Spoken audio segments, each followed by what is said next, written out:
Bonjour. Ce matin, plutôt cette nuit, je me suis levée pour écrire c'était quoi les forteresses. Il y a qui m'a demandé d'identifier certaines forteresses. Alors, il y en a plusieurs. Tout dépendra de comment chacun des personnes perçoit des situations, parce que quand on est enfant, on a nos perceptions d'enfant, et les forteresses se construisent à partir du moment où on, on construit une pensée par rapport à un geste qu'un adulte aurait fait auprès de nous. Exemple, si par exemple, moi, ma mère partait à chaque année accoucher d'un nouvel enfant et à cette époque-là, il partait 7 jours, le parent. Alors, lorsqu'elle revenait, elle avait un enfant, donc elle avait moins de temps pour moi et nous étions 7 chez moi. Puis le dernier accouchement, c'était 2 enfants, alors des jumeaux. Alors, elle est revenue, elle avait encore beaucoup moins de temps pour moi, j'avais 8 ans à cette époque-là. Alors, à mesure que chaque fois qu'elle revenait, elle avait moins d'attention pour moi. Moi, en tant qu'enfant sensible, j'ai perçu ça comme euh, un rejet. J'ai perçu ça aussi comme il n'y a personne qui va avoir du temps pour moi.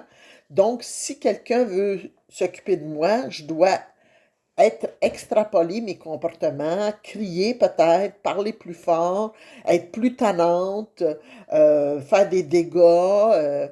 Alors, cette attitude-là, cette perception-là, elle a construit des pensées, puis ces pensées-là sont devenues inconscientes.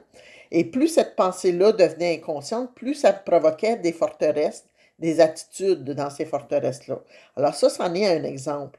Mais genre, chacun d'entre nous, on a des exemples différents. Ma sœur Christina, elle aurait pu voir ça autrement, elle. Parce que étant une femme plus active, plus sensible dans le sens émotionnel, moi, j'étais plus sensible dans le sens de prendre soin de moi, prendre soin de mes besoins. Alors, chaque individu voit les choses différemment. Fait que c'est plus dans ce sens-là, mais je pourrais en donner d'autres. Je me sens pas aimée, je suis pas aimée, je suis pas écoutée. Ça pourrait être aussi, je crois que tout le monde me déteste. Ça pourrait être aussi, j'ai besoin d'être une femme forte pour pouvoir montrer aux autres que je suis importante, que j'existe, que je me ferai pas avoir. Ma vie va être minable. Ça aussi, ça peut être une forteresse. Ma vie va toujours être minable. J'aurai pas le droit à la richesse, par exemple. J'aurai pas le droit à être bien émotionnellement. Ça, c'en est une autre forteresse.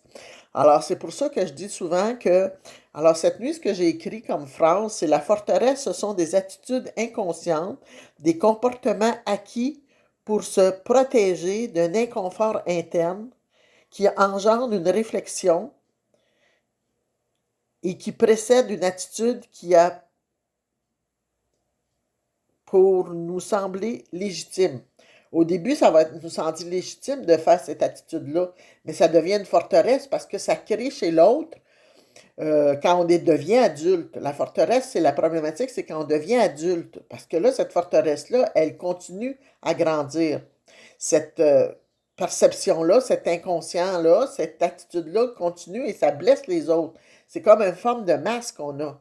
Fait que là, ça blesse les autres parce qu'on réagit face à ce qu'on interprète. Et c'est ça la forteresse. C'est ça qu'il faut identifier puis abattre. Donc, comment on les abat, je l'ai expliqué dans l'autre vidéo. Identifier qu'est-ce qui est la forteresse, amener la vérité là-dedans. La vérité pour moi, c'était que je pensais que ma mère n'avait pas le temps pour s'occuper de moi parce qu'il y avait trop d'enfants. Ça, c'est la vérité. Et le mensonge, c'est je vais faire je vais extrapoler mon attitude, comme ça, elle va me voir. Ça, c'est un mensonge de créer ça. Parce qu'à l'adulte, ce que je fais, c'est que là, j'essaie de contrôler tout le monde pour que tout le monde sache que moi, je suis là et que j'existe. Alors, c'est quoi l'adulte qui est devenu le problème? C'est contrôler les gens. Alors, c'est dans ce sens-là qu'il faut apprendre à identifier, mettre la vérité, puis enlever le mensonge pour créer la parole de Dieu qui dit les autres sont aussi importantes que moi. Je suis aimé de Dieu et j'ai pas plus à euh, être présente que les autres. On a tous la même place. On est tous bien ensemble en tant que frères et sœurs. Alors voilà, c'en est une chose. C'en est une euh, forteresse qu'on peut démolir.